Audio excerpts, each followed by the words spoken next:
तर महाविकास आघाडीचा जागावाटपाचा फॉर्म्युला आता ठरलेला आहे अशी माहिती सूत्रांकडून कळते। मवियामध्ये ठाकरे गट 22 जागा लढणार अशी माहिती सूत्रांकडून कळते। काँग्रेसला 16 तर शरद पवार गटाला 10 जागा अशी माहिती सूत्रांकडून मिळते। महाविकास आघाडीचा जागावाटपाचा फॉर्म्युला ठरलेला आहे अशी माहिती सूत्रांकडून मिळते।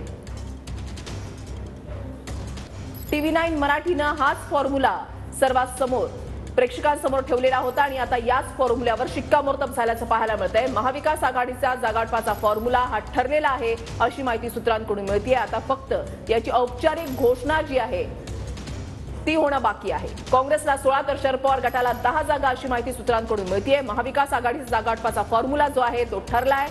TV9 मराठीनं सर्वात आधी या फॉर्म्युला जो आहे तो प्रेक्षकांसमोर मांडलेला होता। आता या फॉर्म्युल्यावर शिक्कामोर्तब होणं फक्त बाकी आहे।